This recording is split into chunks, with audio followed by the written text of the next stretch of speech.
Yes, definitely. Thank you.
Good news. Amazing gift. Hare Krishna, everyone. Hare Krishna. Well, thank you for coming this morning. Shall I begin? Yes. Thank you for coming this morning. This is a seminar on the secrets of the universe. Everything which the Temple of the Vedic Planetarium doesn't tell you, I will tell you. Hare Krishna. Srila Prabhupada ki jai. I want to just, well,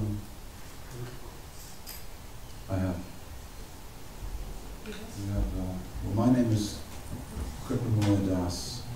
This is my wife, Guru Carana Padma Devi. And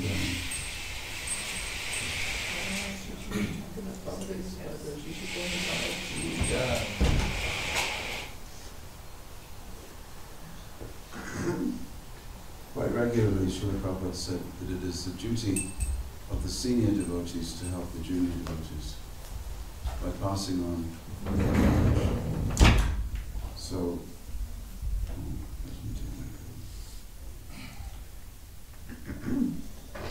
so we can pass on all the mistakes we've made. We don't do the same. That's very important to have knowledge. What to do, and the other side is what not to do. Okay. Well, I'll just go from there. Yeah. Hare Krishna. So a little bit of philosophy to begin. Who's, or asking the question, who's, that's a bit too controversial. Yeah. So this class is sort of, everybody can get something from it. I think there's different classes of devotees. I don't mean Uttama Adhikari and Madhyama Adhikari and Kanishta Adhikari. I mean different classes of devotees in different stages of life.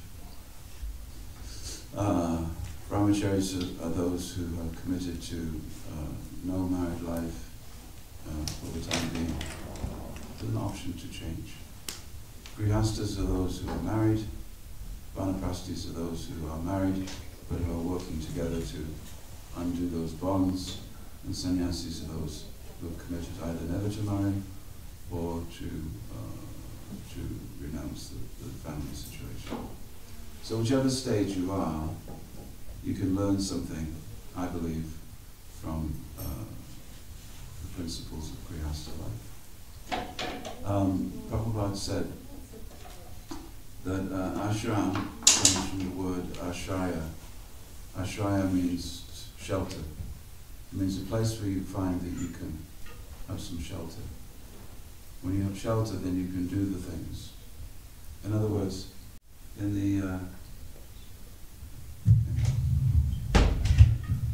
the pouring rain, it is difficult to take prasadam. If you're in the pouring rain, it's difficult to take prasadam. But if you have an umbrella, at least you can take prasadam. So ashram is a place where you have sufficient shelter to get on with the real business of life. So the real business of life is not just taking prasadam. The real business of life is to become Krishna conscious. That's the whole business of life. So whether you're young, whether you're middle-aged, whether you're old, whether you're married or unmarried, the business is the same. So in our Krishna consciousness movement, there's probably no more disturbing element than should I be married, should I not be married? Did I do right in getting married? Did I marry the right person? Oh my God, Hare Krishna. Did I marry the right person? I'm not sure I married the right person. I should have married her. I should have married him. Should I be married at all? Maybe I should take sannyas. Maybe I should go back to being a brahmachari. Maybe I shouldn't be in this movement at all. Maybe this is not for me, this is too confusing. So what gets confusing is if one is A, thinking about whether you're in the right ashram, which is probably an indication that you're not. Because one who is in the right ashram is peaceful. Okay? Maybe not all the time, peaceful generally. And being in the right ashram, but not having a peaceful mind can be a great disturbance. So in our Krishna consciousness movement, we're very much interested in having a peaceful mind, not as a goal, but as something that you need. Just like last night, I came back at midnight. I heard the clock chime midnight. We were in Basel. I came back at midnight. I heard the clock chime midnight.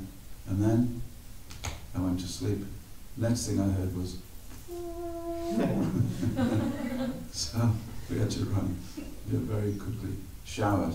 Now if you don't have a shower, you can't take part in the morning program. You should have a shower.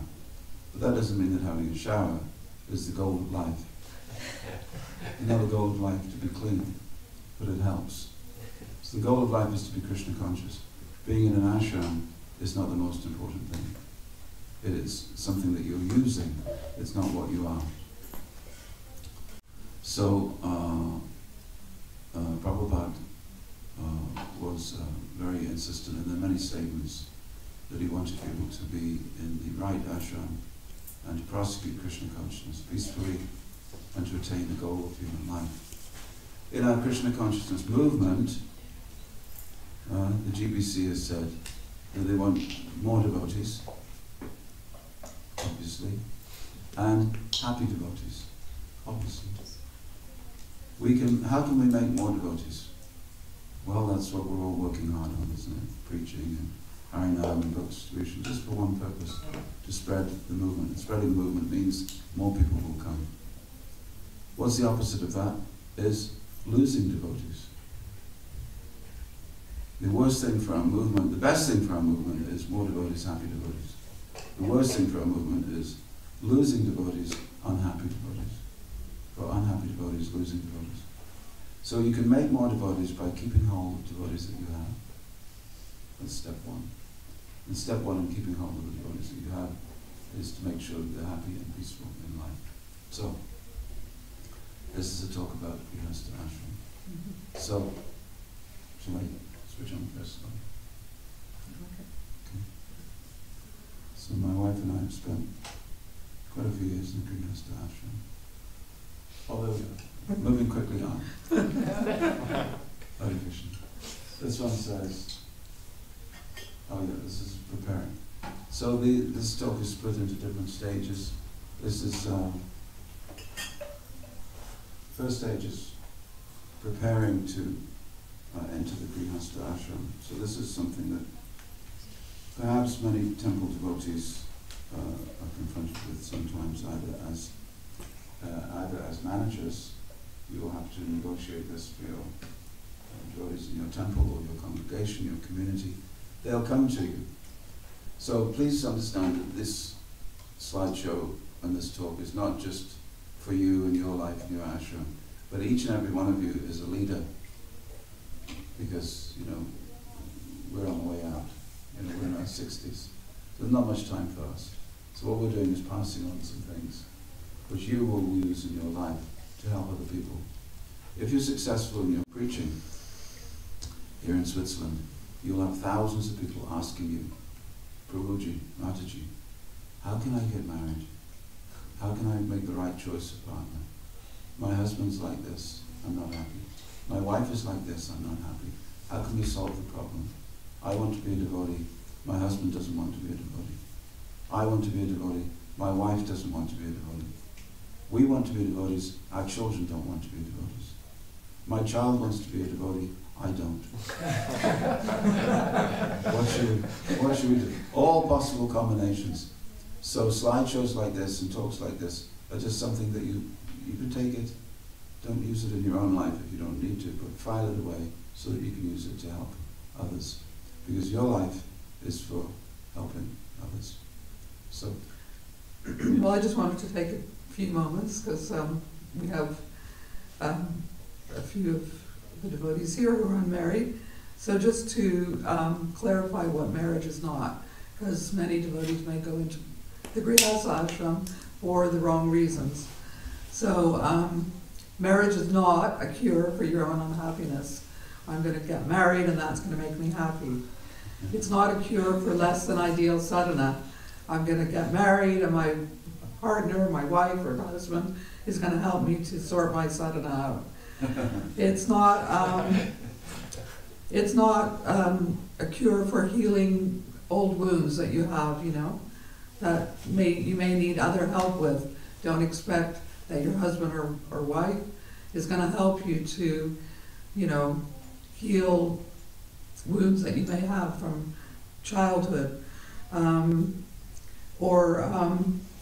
To sort your life out. I'm going to get married so I can get my life sorted out, so someone's going to help me. Or because everyone else is doing it and you feel the pressure, I think, as my husband was saying, all these ashrams come at different times in your life. And it's wonderful to enter the Grihastha ashram in a healthy and peaceful state of mind, knowing what you're doing and why you're doing it, and being spiritually strong and getting advice from your mentors, and also internally, you would know, actually, maybe this is the time to take the next step in my spiritual life. It shouldn't, in the old days, when devotees put on white, it was like such a big thing, they have come into the temple room and it was so embarrassing for them, But it shouldn't be like that. It should be a very natural thing, and which is fully supported by your mentors, your elders, and the community, and a very natural stage. The end of one chapter and the beginning of a new chapter. So what does it say there?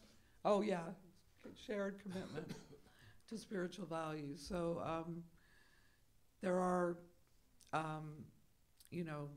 some things that you can do to understand who's going to be the right potential partner for you. You can get help and support from the community, from other grihasthas. You can do astrology, but the main thing, I think, is having a shared commitment, because through all the trials and tribulations each ashram has, but believe me, Grihastha ashram is not an easy path.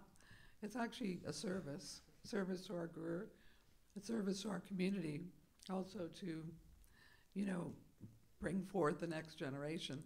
Because of, in many religious organizations, I know in the community that I was raised in, the Grihastha ashram is a real foundation. We have a strong Grihastha community, they have a strong community. So bringing forth the next generation and a strong commitment to shared spiritual goals, keeping Krishna in the center, because through the years of the Grihastha ashram, there are many stresses and strains, many challenges on the path. But if you have a strong shared commitment and strong spiritual goals, that will help you sail through. Just in general, when you're helping someone, or preaching to someone, guiding someone, and they talk about marriage, for a temple manager, it's often the case that a young man or a young woman has already developed an attachment to someone in the community or the congregation, or, God forbid, in the ashram. And it's after they've developed that attachment that they come to you and say, I was thinking about getting married sometime. What they're not telling you is that they've already developed that attachment. And your business as an administrator of a temple is sort of, try to tease out from them what psychological commitment they've already made. It may be good for them, it may be unhelpful for them. Can I just go through that? I just wanted to also, for those who are, looking or thinking of changing ashram, knowing what you want, the 5 things maybe that you absolutely want in a partner, in a husband or wife, and some things that you just couldn't tolerate. You want balance, someone who's balanced, respectful, a good listener, has faith in Krishna, freedom from addictions. I'm not talking about drugs and alcohol and things like that, but other types of addictions, like addiction to fault finding. Fault finding, yeah. Addiction to blaming others for his own problems. Computer games. I mean, I know couples whose marriages have been really because the husband, or usually the husband, is addicted to computer games. Just on their phones, and compatibility. Obviously, we talked about that. Financial stability, so that because computer games is not one of the 4 regulated principles. It wasn't around when Prabhupada gave us the 4 regs. Yeah.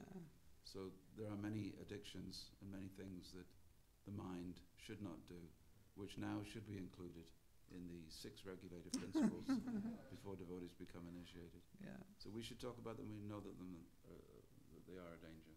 We will talk about it later in terms of communication, healthy communication, because these devices can really be a stumbling block to communication. And a general level of sanity. So, it would be good to choose somebody that was... you would be surprised. They're laughing, but sometimes, can I say it? Sometimes the devotees in our ashram should be with a psychiatrist. They're chanting, but actually they need another form of help. Spiritual help is one thing, but you also need... It's like trying to chant japa with a broken leg. You need a doctor, not a bead bag.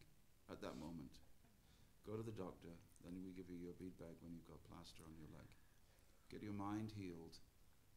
Otherwise, what happens is you lay spiritual life on top of all that. Person looks like a devotee, sounds like a devotee, acts like a devotee, eats like a devotee, jumps around the temple room like a devotee, but deep down they have some trauma that needs dealing with, or some mental instability. Yeah, I know when I grilled my son-in-law before we accepted him into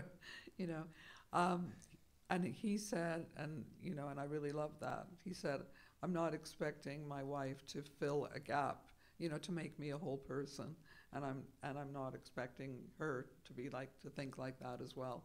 So don't expect that your potential partner is going to be making you a whole person. It's not like that. You need to work on your own stability, sanity, and mental health. Yeah. Like Prabhupada said, you're still flying your own plane, except you've got a co-pilot, but it's still the plane. You're still having to deal with things. So let's see. This is is what Prabhupada says in his Canto Song. He said, even 50 years ago, people engaged in hearing Srimad Bhagavatam daily when all the activities ended. Basic principle in Prabhupada's directions is that the home life, the Grihastha ashram, should be a spiritual place. It's not that, well, I was very spiritual when I lived in the temple, now I don't live in the temple, we don't read, we don't chant. I wonder why I'm not happy. Because your Grihastha life should be revolutionary. Morning program at the temple, morning program at your home. There's no difference. 16 rounds in the temple, 16 rounds at home. Offering all your food in the temple, offering all your food at home. It's the same thing. The other thing Prabhupada said, when a devotee came to him and said, Prabhupada, now I'm married, what's the business of a Grihastha? He said, the business is, he said, when you cook, you go to your door, you call out, is there anyone hungry? Please come and eat.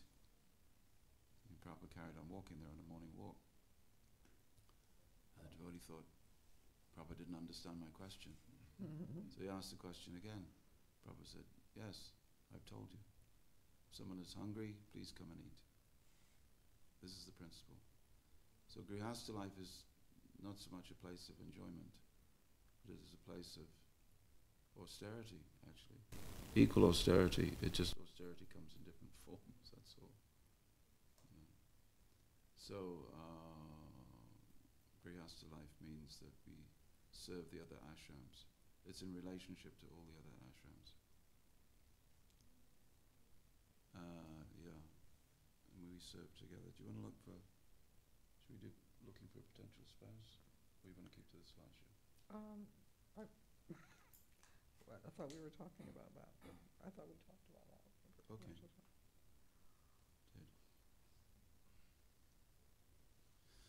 So, you can look through Prabhupada's books and you will find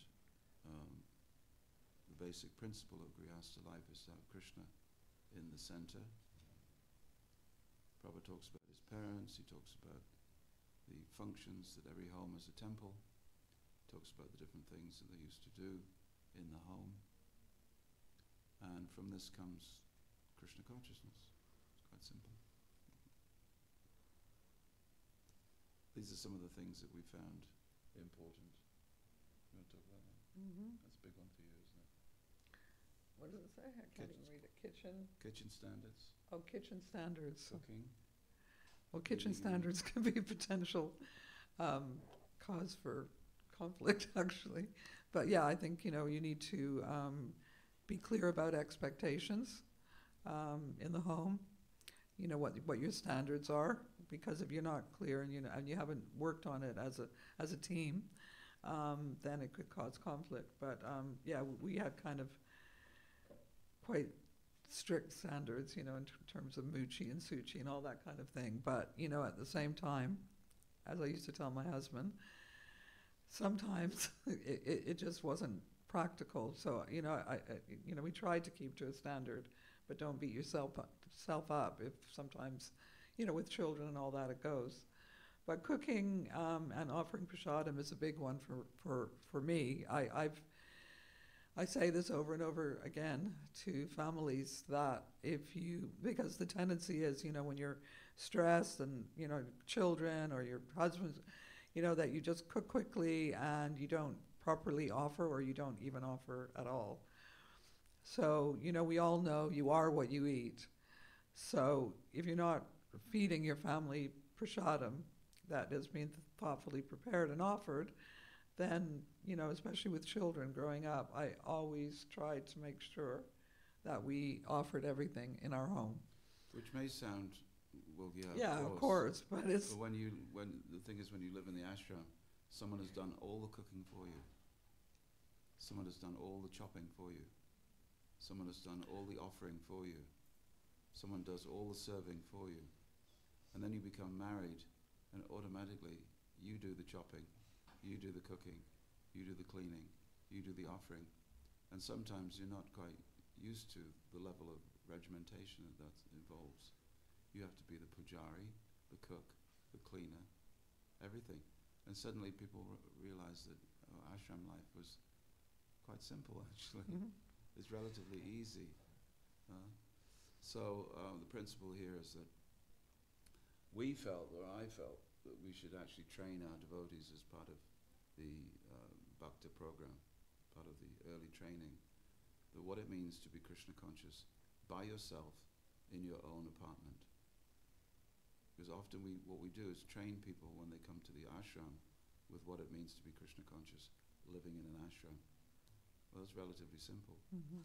But when you have to be the temple commander yourself, the temple president, if your home is a temple, you have to be the temple president, the temple commander, the shopper, boga shopper, the chopper, the cleaner, the kitchen chef, the head pujari.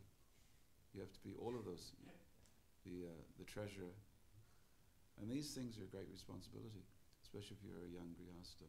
But there again, well, it's about good communication and clarifying expectations, because if the wife's doing all the cooking and the cleaning up and the husband says, well, I'm out all day on Sankirtan, this and that, it's going to create some tension.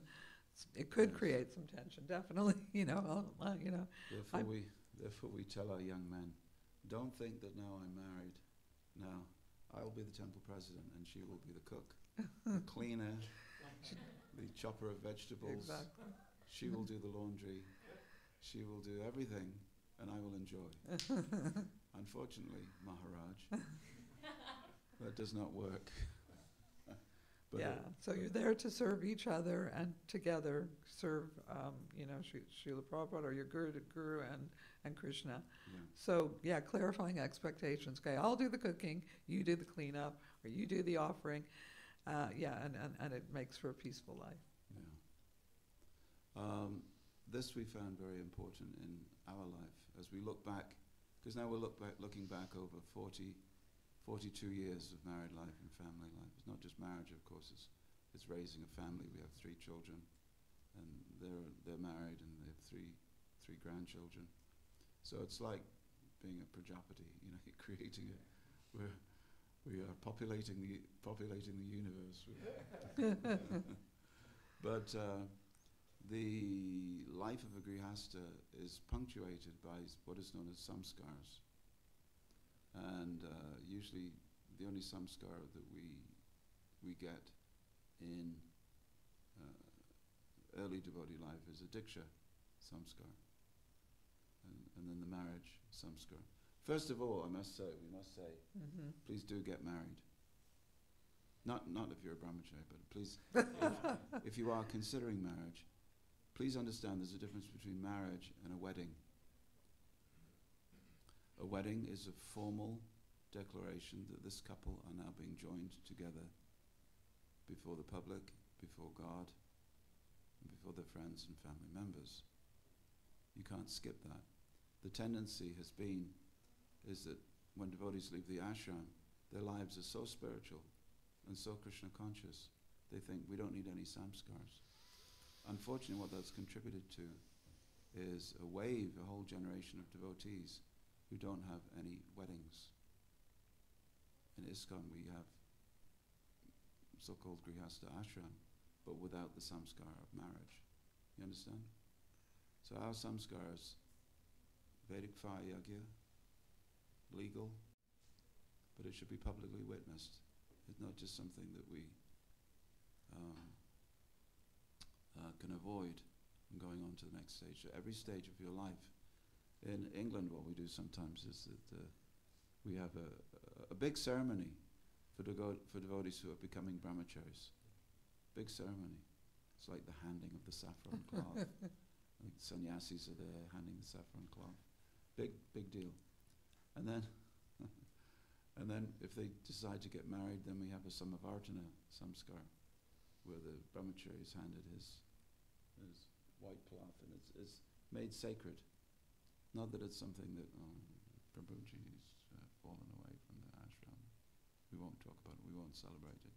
Every stage of life can be a celebration. Okay, because we bring Krishna into it. It's always a celebration, and there's cake. Yeah. Fire, and cake. It's a big deal. Yeah. So we send off our devotees in a good way. These are the life cycle celebrations. Garbhadana for conception, Jatakarma for birth, Anaprashna for the first grains of the child, Chudakarana for the cutting of the hair, and Vivaha, of course, seeing your children get married. Yeah. But as parents, firstly as devotees, we want to have these things. Now, they don't tell you this in the temple. There's no devotee in the temple who understands what samskars are, except if you may be the head pujari or something like that. But these are some things that you'll be expected to perform for your family, and that the congregation should be doing in their homes, either in an elaborate way or a simple way, to celebrate the different stages of life as they're passing. Yeah, and to get blessings. That's all auspicious, to get blessings, and a good excuse for a festival. Yeah. Here we go, festivals. Yeah. Do you want to say something about, like, festivals on the beach or maybe? Yeah, of course, we have festivals in the temple, but sometimes, I know in my experience with my children, sometimes they weren't sort of suitable for the children. I remember one Govardhan Puja, there were so many devotees at the temple that the kids were just like getting crushed. So, we used to do, child-friendly celebrations or make them much more meaningful for families anyway, for children.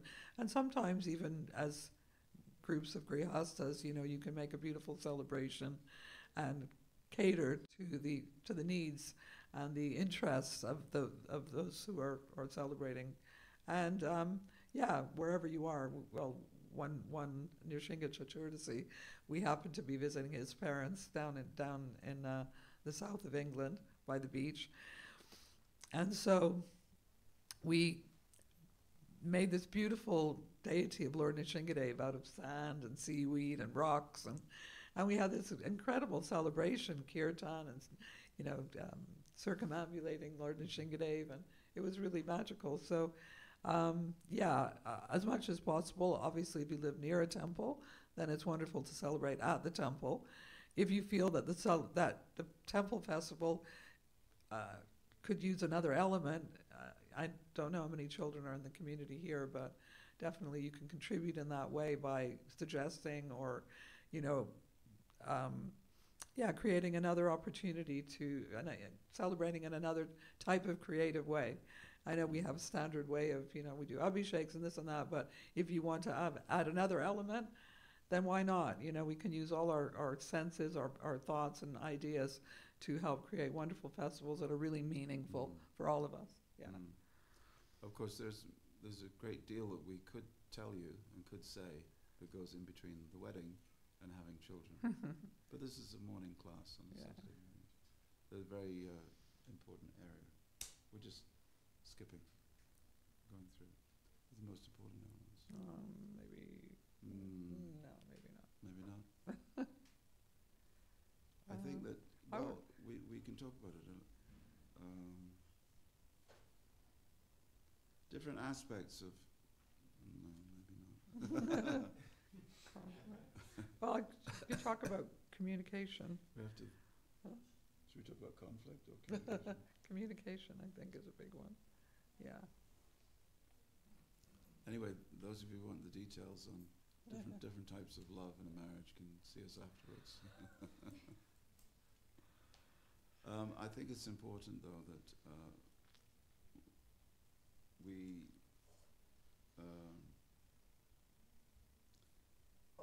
I think when you I never had the company of women before I became married. I was a brahmachari and just simple. I came to the temple when I was 17, no girlfriend, no experience. Got married when I was 26. 25. 25 even. Okay. And no one gave me any training at all what to do, how to be in a relationship. It's something I learned by mistakes that I made. God knows how we are still married. But we have two competing things that are going on. One is a man is trying to overcome his lower nature, shall we say. But sometimes that becomes projected onto a wife in which the husband, the new husband, thinks that his wife is either competition for him and his spiritual life, or she's somehow an obstacle to him. In other words, I'm the one who's a devotee here. You know, you're helping me be a devotee, but basically you're an obstacle to me because I was doing okay as a brahmachari. Now you're here. Obviously my relationship with Krishna has become compromised.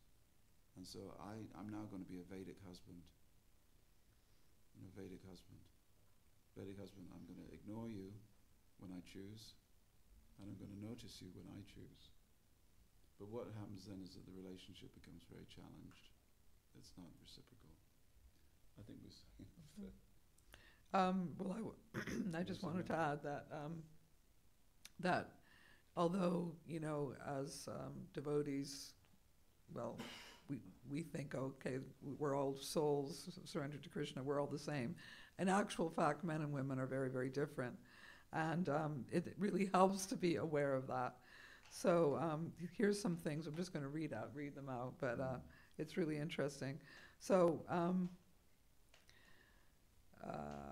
yeah. Are we talking just to we're not just talking to the man, are we? No, both, yeah. So women's adolescence finishes at 18, men at 30. What does that mean? Women sometimes mature a lot quicker than men. Men are single-tasking. I mean, these statements aren't always general, but, well, they are generalized, but women tend to quite often be much better at multitasking, right? Sometimes men and women have different attitudes to marriage, right? Men moan more when they get sick. That's absolutely a fact. So there's different things. Women want affection, they want conversation, openness, security, and commitment. And men may be looking for other things, as my husband said, domestic support, somebody that's going to cook for me, companionship, physical attraction, right? Admiration, right? Well, we all know about false ego. So these are things ways in which men and women are different, and it really is helpful to be aware of those things as you enter into the Grihastha ashram. Yeah. This is your area as well, financial issues. Mm-hmm. Yeah. Financial issues. Well, firstly, I wanted to say about... Can I first say, Chanakya Pandit, Prabhupada quoted him, Chanakya Pandit said that a woman's relationship with her husband is severely challenged in times of financial adversity because she is calculating that the husband will be able to provide. Now, one of the difficulties we've seen in our ISKCON movement is that we take young men, we turn them into brahmacharis, but not traditional brahmacharis. I went to a traditional brahmachari gurukul. I went to two, just as a visitor. And I said, how does it work as traditional? He said, well, in the morning we do the Vedas. We learn the Vedas and we do fire yagyas. I said, very good. What do you do in the afternoon? Well, I'm doing accountancy and he does IT.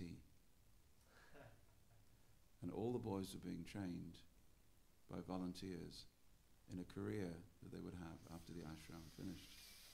And sometimes we don't do that. Well, generally speaking, we don't do that. We just prepare our devotees to be devotees. But being a devotee is a wonderful thing, but it comes at a price, especially if you want to be married. So where's your income going to come from? So at a certain stage, it would be very helpful to introduce some form of education. But that's something else for the future of ISKCON, maybe. But there are practical realities that have to be dealt with. That many of our ISKCON marriages, they are very challenged by the lack of financial power. And do not think, as Sudama the Brahmin was thinking, is that poverty brings me closer to Krishna. Poverty can destroy a marriage and it can destroy your spiritual life. That's a bold statement to make, isn't it? Poverty is not our friend. And actually one Vaishnava Acharya, he was commenting on this story of Sudama Brahmin and Krishna, and he was saying that Sudama Brahman was thinking that I am closer to Krishna because I am in poverty. And Krishna wanted to destroy that conception that poverty brings us closer to Krishna. You cannot purchase Krishna through financial poverty. Grihastas are the only ashram that is meant to be wealthy. So wealth creation is of primary importance for a Grihasta. And that runs counter sometimes. It runs against what we think Grihasta life should be. I'm a brahmachari, I'm a sannyasi, I'm poor. Therefore, if the Grihastas want to be a devotee, they must also be poor. Unfortunately, a poor Grihasta is an unsuccessful Grihasta. And therefore an unsuccessful Grihasta will be a burden in the community. The wives will be unhappy and they'll come complaining to the temple president. So if you're, who's the temple president? Where is he? He's not here. He's sorting out the congregational's financial problems in Davos. So this is a big area, and I suggest that it's worthy of more attention. Okay. Yeah.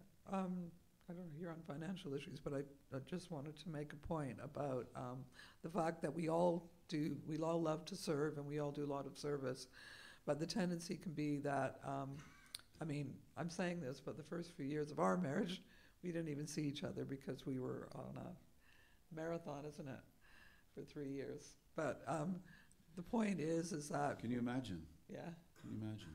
The temple really was due to mismanagement, due to financial mismanagement, in order to save the Hare Krishna movement in our country, we had to go on a marathon for 3 years. 3 years. And it just happened to be the first 3 years of our marriage. Mm-hmm. So it was very much, hi, bye. But you might think that was the perfection of married life. Or just see, they're so detached, they're so transcendental. Yeah. And then we lived in different ashrams. You looked after the bhaktas and the bhakta, and I looked at. So yeah, we didn't. We lived in different villages. We weren't actually householders for many years. But what I wanted to say was about investing time actually into the marriage, because we all do lots of service, but if you're all both just doing lots of service and you never take time to actually invest in the relationship and working together to develop goals as a family, then it's going to create lots of issues. So prioritize it, and it may mean taking a day out and going on a japa walk together, or going to the seaside, or whatever it is. But shocking. Not shopping. No, I said that's shocking. Oh, shocking. Shocking. Shocking. Going on a japa walk together? Yeah. I'm shocked. Yeah. These are all gentlemen and ladies. Some things we say are not for the first few years of married life, but therefore later on. In other words, if you don't want to have a problem on Wednesday, don't overeat at the Sunday feast. You understand? If you don't want to have a problem staying awake during japa on Friday, don't have a late night on Wednesday. So you've got to plan for the future. So a lot of this that we do is sort of forward planning. Well, it is forward planning. Oh, forward planning. I'm just talking about the principle that things that you do now are not necessarily for right now, but they're for later. Yeah, but making time for the marriage is from the beginning. Yes. Yeah. It's not that you don't do it, but that'll save you trouble later on. That, right, absolutely. On to the next.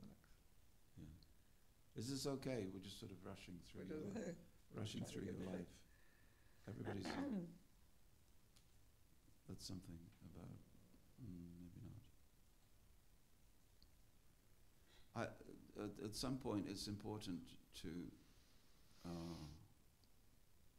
when we sit down at the fire yagya and we take initiation, we're promising to be devotees for the rest of our life.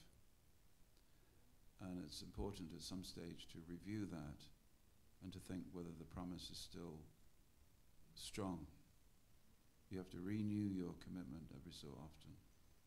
And in the light of changed circumstances, And what I mean is that I took initiation when I was 17, and then I got married, and everything about my life changed completely. So at that moment, I had to make another commitment, another initiation, if you like, that I'm going to be married. I may be married, but I'm still going to be a devotee for the rest of my life. So sometimes we don't think like that, but we lose a lot of devotees because they're unable to make that fresh commitment. Doesn't mean that you get initiated again and get a new name, but it means that you become restored, regenerated. That's an ongoing process. And because we are devotees for the rest of our lives, we think, what is my unique contribution to the movement going to be? What can I do? Am I a passive recipient, or do I want to leave a legacy? In other words, for you it would be, what am I going to give to ISKCON Switzerland? What can I do? All right, I'm a married person, but what can I do for ISKCON Switzerland? You see? And that may be a lifelong commitment, and we hope it is. But also, what am I going to do for these children? What am I going to do for my wife? It's a whole package. Understand? Thank you. Is that it? Oh, it's all over then. Well, I wanted to say something about communication, and I'm sure many of you have been to communication workshops and things like that. So these are principles that are general, not just in married life, but about being respectful to each other, whether in an ashram, whatever ashram you're in, being respectful, being a good listener. But specifically in married life, I would say one of the best principles is like choosing your moments. Even if you want something in the temple, you have to choose your moment very carefully, when someone is receptive or in a peaceful state of mind, to actually ask them something or request something from them. And I think the tendency sometimes in a marriage relationship is that you tend to dump on each other, because this is maybe the person that... Put that in English. Just kind of, whatever is on your mind, just let it out, just like... In the name of being truthful. In the name of being truthful. Prabhu, I just want to be honest with you. Yeah. Shikshastakam, I just want to be truthful with you. And here's the 25 different ways that I don't like you. That's not communication. But I do like you, by the way. But yeah, what is really important as well is, because I mentioned the point that men don't always understand women, and women don't always understand men. So what is so important, and what I tell young grihastas, is so important that you have your own support network. So it's not that it's just you and your wife. You have a lot of male company and support network like that, friends that you share and reveal your mind and confidence to, and the same for the ladies, that you have a wonderful support network of ladies that you can confide in and support each other, so that you're not just depending on each other for everything, because you're not going to get everything from a partner. You get the most you can from the community that you're involved in. Yeah, there's a certain modern mythology, modern myths about marriage. One is that my husband is my best friend. Mm-hmm. No, he's not. He's your husband. There's a difference. Well, my wife is my best friend. No, she's not. No, she's not. She's your wife. There's a relationship that you have with your partner and a relationship you have with your friends. Of course, the relationship of marriage is based on friendship, but a particular type of friendship that has boundaries. Go beyond those boundaries and try to make the other person everything that you need, and you'll suffocate the relationship. My wife is my guru, she's my counselor, my therapist, my doctor, my everything. I love her so much. That's very nice, but that's not appropriate. In other words, there are boundaries. It's like devotees try to make the guru the marriage counselor. Guru Maharaj, I have a question. Yes. Guru Maharaj, my wife is always arguing with me. Well, I'm a sannyasi. I'm your guru. I don't know anything about these things. Okay, that's the honest reply. But then what the sannyasi will say is, well, this is what you should do. In my opinion, you should. That may be helpful, it may not. Don't try to make the guru a marriage counselor. Find a marriage counselor. Don't try to, oh, it's like Indians come to the guru and say, Guru Maharaj, I've got a pain in my knee right here. Can you bless me so that the pain goes away? That's not what a guru is for. So similarly, the wife is not meant to be all things, all the time, for everyone. Otherwise that creates too much pressure. Similarly, your husband is not meant to be everything. So what my wife is saying is that, have a lot of girlfriends, this section. Have a lot of boyfriends, this section. And it's hard sometimes because our devotees go from a male-only environment in which they can do different things, and they try to treat their wife like a brahmachari companion. And then the brahmacharis may not like this young man anymore. I can't take your association because Prabhupada said I should give up the company of those who are attached to women. And you're married, so it must be you're attached. So I will walk past you in the corridor. Hi, Prabhu. And the person will. So he's lost all his brahmachari friends, all his temple friends, okay, because he doesn't show up. He used to come to Mangalati every day. Now he doesn't come. He comes on a Sunday with a tiffin. We know. They come 10 minutes before the Sunday feast. They miss the kirtan, they miss the class. They come for the feast with their wife and their children and their tiffin. What do you think? So there is a relationship. There's a relationship. Now that you're grihasta, don't just think that you can eat for free at the temple. Your business now is to contribute to the temple. But in the same way, just because he's married, don't ignore him. He needs friends. Otherwise he'll try to make his wife his best friend and only friend, because he's already made a commitment to becoming Krishna conscious, to be a Vaishnava.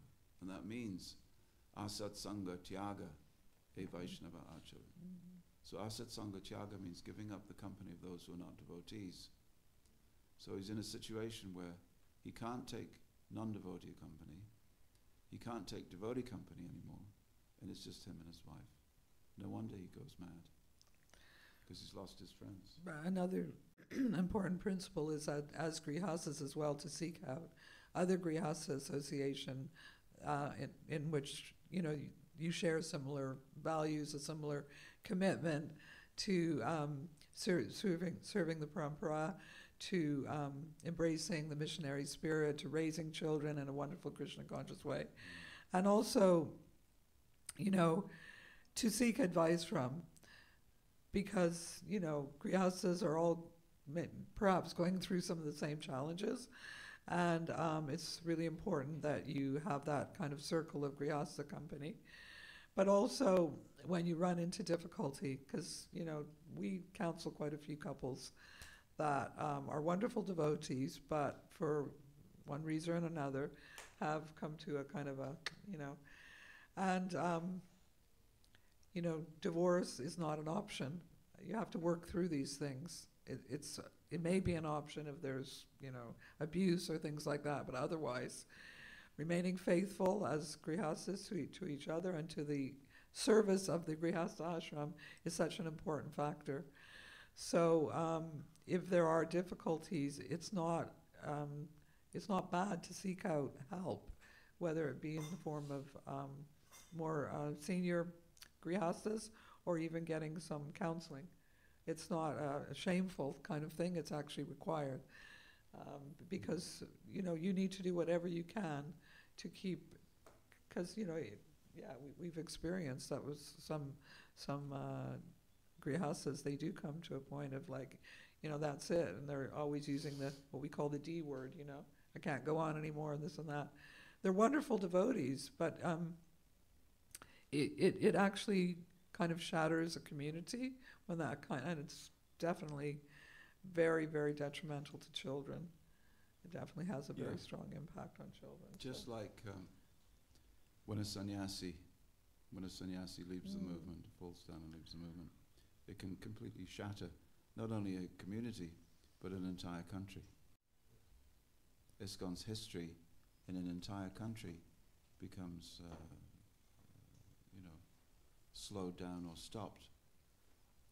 We've been through that where sannyasis were either gave up their wives prematurely, or they had taken sannyas prematurely. And it's much better that we know the requirements of each ashram and then analyze whether we're really fit for that ashram. Because instability, either in one family, or in a community, or in a movement itself, it can cause people to lose faith completely in the Krishna consciousness process. It's meant to be successful. If you, God forbid, there should be a plane crash, the plane crash at Zurich airport, okay, everybody on board is killed. Or let's just use a nicer example. So I've got to take a flight later. But you remember the Boeing aircraft that lost a door. Remember that a couple of weeks ago? The door just popped out on the airplane.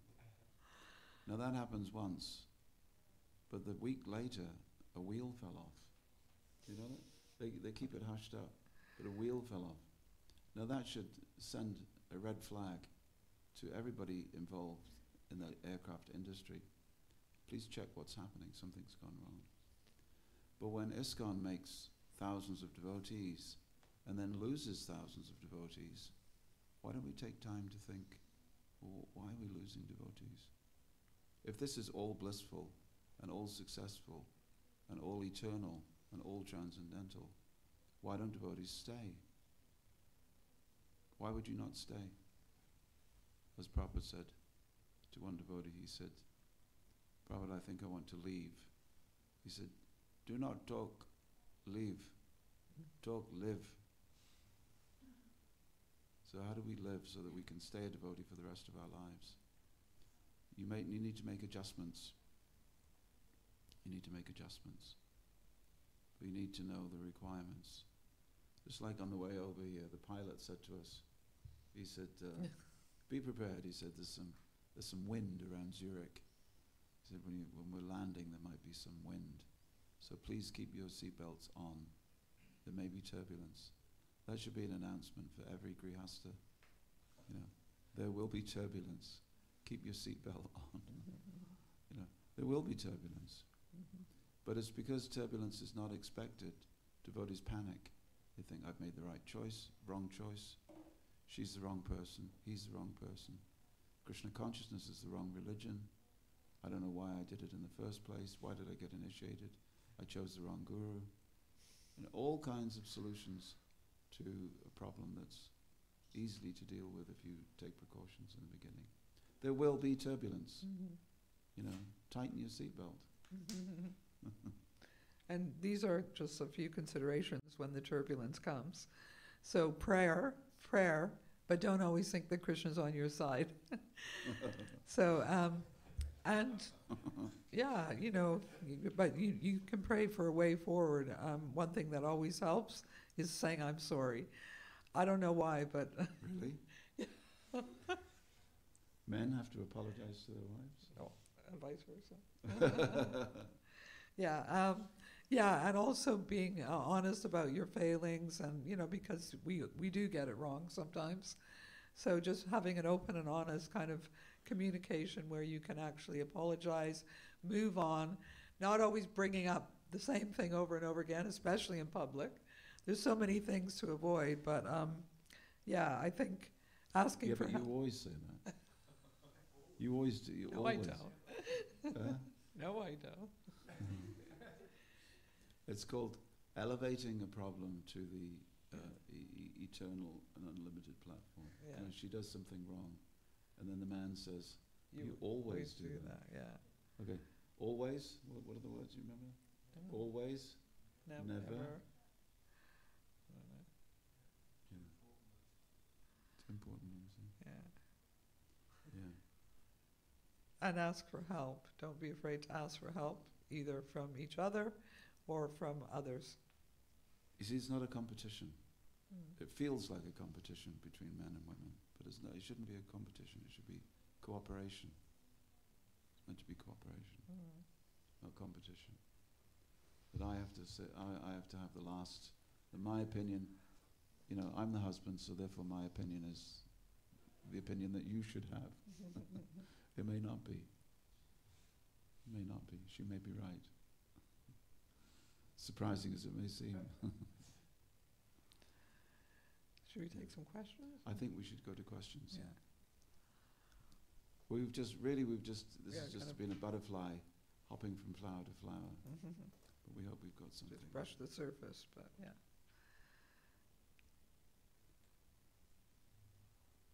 Yes, sir. You mentioned that the wife. Here, we can take. You mentioned that that in the middle. the wife should not be the friend, but at the same time we also know that the relationship between the couple is based on friendship. Yeah. So I don't get the exact difference. The point is that the wife should not be the exclusive best friend. In other words, don't deprive yourself of having male friends, because you will need male friends as well as this wonderful friend that you call your wife. So the basis of the relationship is friendship. But if you try to make your wife your one friend, your only friend, your best friend, then there will be problems. Especially if you try to tell her or him all your problems all the time, and they don't get it, they don't understand you. Yeah, so it's really important to broaden your association. See, sometimes a man's problem is just a man's problem, and he needs other men to talk to. She can't get it. She doesn't understand. Why is it that you're leaving your clothes all around the house? She doesn't understand why you leave your clothes around the house. But you talk to another man and he'll appreciate. Men are messy. Women are tidy. Men are messy, generally speaking. Is that all right? Thank you. Okay. We can talk about any stage in the process, from considering, preparing. The other aspect, of course, is that we didn't talk about is safeguarding your marriage. We didn't talk about that. Because many of our men, in order to be financially viable, they're working in jobs where there are other women in the office. And these women, they look nice, and they look nicer than my wife. These women look nice, and they're younger than my wife. These women don't cover their heads. Yeah, I'm working at the factory, I'm working at the office, and just as in our culture, shyness is appreciated for a woman, but it's not everywhere. Women are not shy, and they may find a man interesting. So even a devotee husband will have to protect his marriage from the onslaught, especially if he's a handsome man. And women have to protect themselves also, because the devotee husband may not have very much money. You want to speak about that? Not having much money. We didn't have much money. That 3-year marathon, we didn't take a penny. We gave it all to the temple, and they mismanaged it again. But I mean, I hate to say it, but Krishna did provide for us somehow or other. But yeah, I think I would definitely, if I did it again, I'd probably insist that we had some financial stability. But what we did have, which I really feel was the reason Krishna looked after us, is we had a strong missionary spirit and worked together as a team.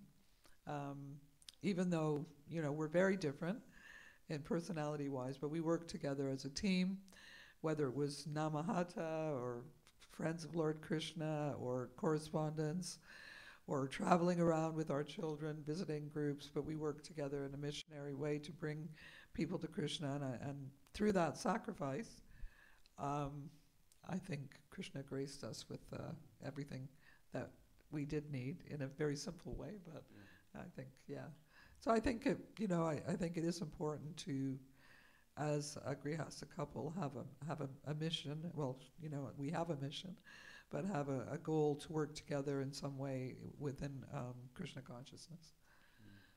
And you get all the blessings. Yeah.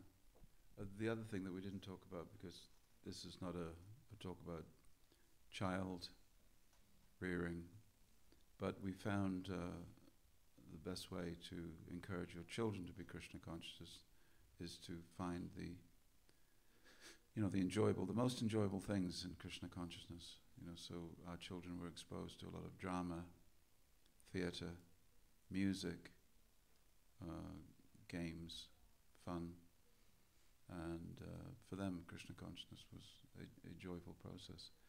But at some stage, training them, lessons, music lessons, dance lessons, acting lessons, violin lessons, and the result is that they all sing, and they all lead kirtan, and they all do various things, and that's greatly helped the mission. Just to add to that, I don't know if anybody here does have children, but this also applies to the relationship between man and wife. I mean, with our children, we never really forced them in any way to chant, or we never made an expectation of them. We just modeled the behavior. Like, we chanted, we brought them with us, but, we always also tried to make sure that they had an enjoyable, even, had some fun. If we went preaching together, then we would, take them to the zoo or something as well as part of that. But, in a relationship between a husband and wife as well, one sadhana, like one of husband or wife, may have a strong sadhana, and the other one may be struggling. So, there's two things, you can chastise them and, get on their, just, give them a hard time about it, and, you're really fallen, you're in Maya, and this and that. Or you can try and encourage them, and also just, you are like trains running on two parallel tracks, and the goal is obviously Krishna, but, it may be that one is going like that and the other one's chugging along slowly.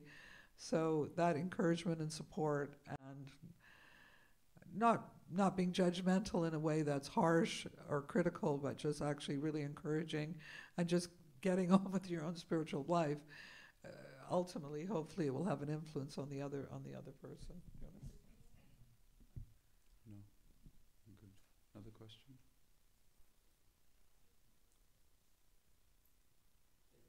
Breakfast is coming, by the way. This extra half hour makes breakfast even more relishable.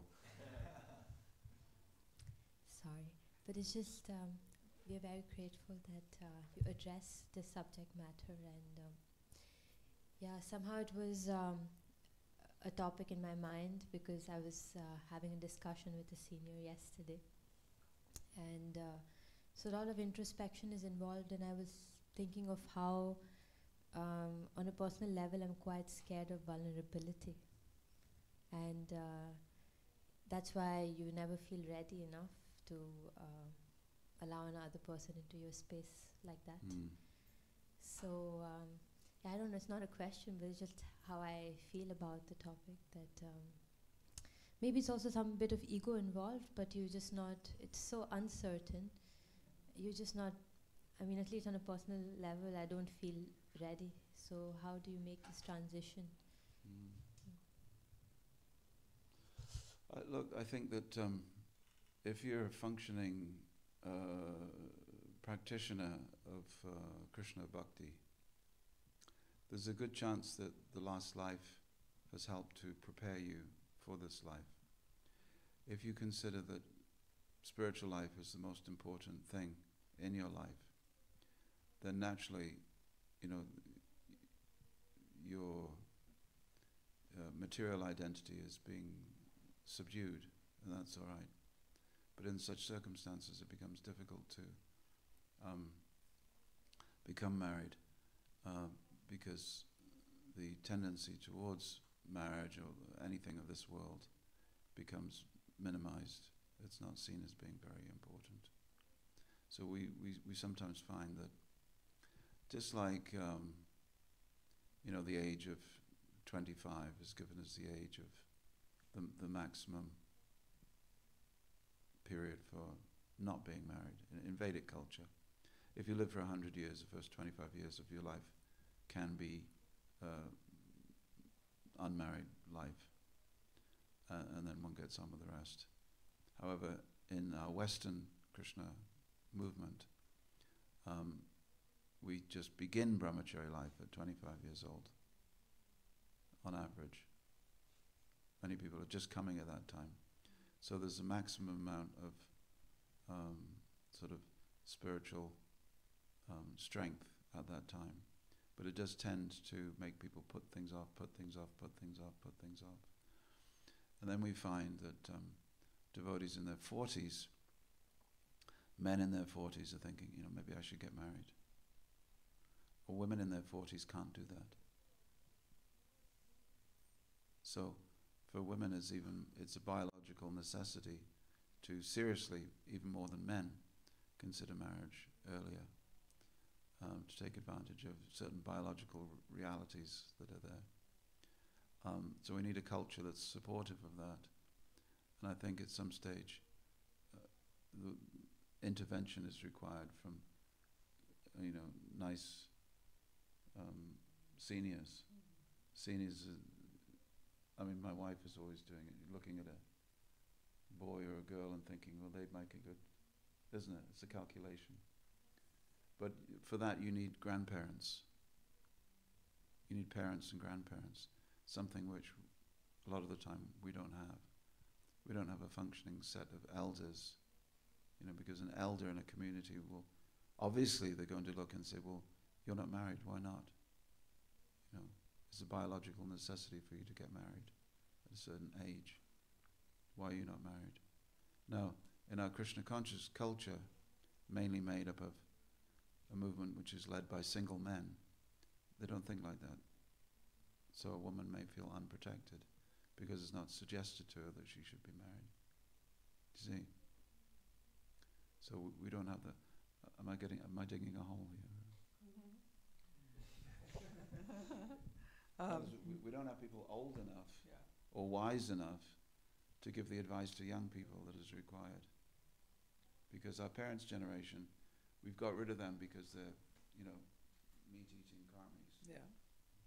And even the Indian community, we may not listen to them because they're also non-practitioners. But what I'm saying is that there has to be a grandparent generation. You need elders. It's only something that at this time in the history of our movement that we need to worry about. I just wanted to also add, we're not here to preach to you about the glories of the Grihastha ashram because, it is an ashram which is challenging, but actually when it works well, you can really support each other on your spiritual journeys. Thank you very much. And the lessons that you learn, definitely going through Grihastha life, you get so much realization. At the end of it, you're just ready to surrender to Krishna. But it's also very it's also a very beautiful ashram, and there's lots of. Someone take one flower.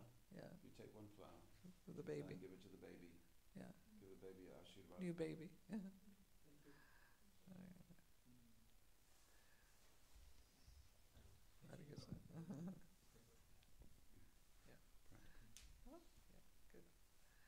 Hare Krishna. Yeah, so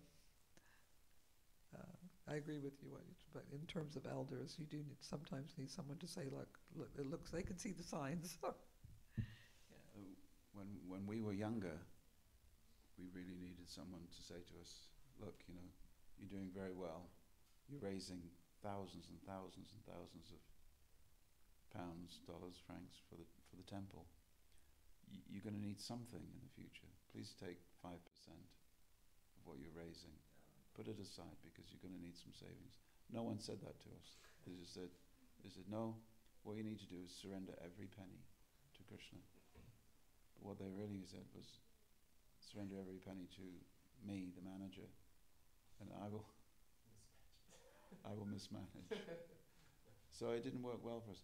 And we're lucky still to be here, aren't we? Yeah. So don't do that to someone else. Intervention means that you see what a devotee needs in their spiritual life. And although it may be painful or uncomfortable for you to do so, you give them the relevant advice at that time. When I joined the temple, there was no way I wanted to get married. And I thought all the ladies were in Maya because they wanted to get married. And it took a few years, but I think you have to be honest with yourself, like, and when it comes to, but yeah, I went from that, no way. And then 5 years later, it's like, I had to go to my spiritual authority. And actually, Shiva Maharaj arranged our marriage. He intervened as a grandfather, as father. So I was a brahmachari. I just want you to know. I haven't always been like this. I was a brahmachari. And Shiva Maharaj telephoned and he said, hey, Kripa, you want to marry Guru Chandra? I said, Maharaj, no, I don't want to get married. Okay. In denial. But anyway, events turned out differently. But I would like to say that it's very important for that voice to be there, that grandfatherly voice or fatherly voice. And it's a voice of common sense, really. It's a voice of planning your life in stages. And sometimes the transcendence of Krishna consciousness gets in the way of seeing your life in these stages, but it shouldn't do, because Krishna consciousness means taking the books that Prabhupada has written very seriously.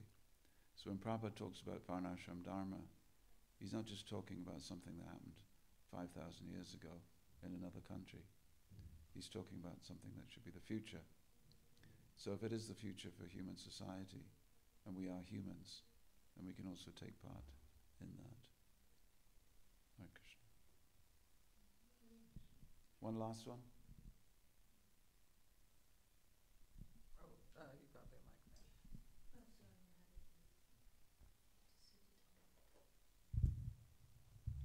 Hare Krishna. Hare Krishna. About taking care of the family and financially and providing everything from the point of man. On the other side, whole our life we hear about depending on Krishna and actually it looks little contradictory, so how to healthy change this switch when you get from brahmachari to grihastha, how to healthy change this switch, still depending on Krishna, but on the other side providing what's necessary from you as a man. Yeah, commonly when we explain as a movement that was principally in Prabhupada's time attracting people to come and live in an ashram, the deal was you surrender to Krishna, means that you join the movement, means that you move into the ashram. The three things were there. But in the books, Prabhupada talked about people who were spiritually depending on Krishna, but financially independent. So what we did was we encouraged spiritual dependency, but we also encouraged financial dependency. So we produced grihastas who were thinking that well, I'm a grihasta, but my food should come from the temple. My direction should come from the temple. And in some cases, the management of my married life should come from the temple. And we even had cases where a couple a couple who were married went to the temple president, and the temple president said, "Well, you're fighting all the time, I think you should separate." In other words, that sort of dependency is artificial and it's unhelpful. But spiritual dependency means that the one always feels that Krishna is in the center of one's life. It's an internal thing, not that it's an external as well. It may be that a person is completely dependent financially upon the temple and is also married and is living in the temple precinct. But we've seen that that's difficult to maintain. The temple president changes, and the relationship that you have with the last temple president is finished. He's no longer the temple president, and someone else comes along, and he may not know you very well, so he's not so kind. So we have to have a situation where, interestingly, we have a court case at the moment. We have a court case where someone who came to the temple and wasn't adequately treated is now taking the temple to court. So there has to be, and they were volunteer, there was no employment. But we have to be careful in each stage of our dealing with people, is that the rights and responsibilities of everyone. Just like in Hungary, Sri Ramaraj has made arrangements that there's different categories of devotees in different relationships with the temple. If you live on the temple property, you're both financially and spiritually dependent. If you live in the village, you're spiritually dependent but financially independent. So are you financially dependent or independent? That is the question. And I suggest that for stability, we take note of Prabhupada's general considerations. Now, Prabhupada was strongly criticized by his godbrothers. We may know the history. As Prabhupada was criticized as being an attached grihasta. But I would say that all Prabhupada's life as a grihasta, where he was financially independent, he was also contributing to the temple, but from a position of personal strength. So Prabhupada was financially independent, but he was contributing to the temple. And at a time of his choosing, he was able to do everything. So what that proves is that while Prabhupada was financially independent, he was actually spiritually completely depending on Krishna. So the two things are not, this grihasta is very successful, he's got money, he gives something to the temple but not everything, therefore he's not surrendered to Krishna. No. We don't know what's happening in that person. That's between him and Krishna. You can't judge a person's relationship with Krishna by their relationship to the temple. You understand? Yeah. Sorry if that's controversial, but we're trying to prepare this generation for a long term. Yeah. So it's not. It seems as if it's, how do you say, an incompatible statement, but it's not. Is that all right? Or you're thinking something? So give him the microphone. In Chaitanya Charitamrita there is an example of, I cannot remember the name, grihasta who actually somehow completely dependent on Krishna. Is it anyway? No. Shivas, yeah. Shivas, and who said like if one day Krishna don't provide, if 2 days Krishna don't provide, if third day Krishna, I will just kill myself.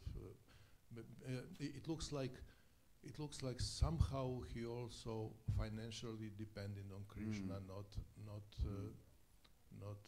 is it just the like exception? No, it's called is it being a Brahmin.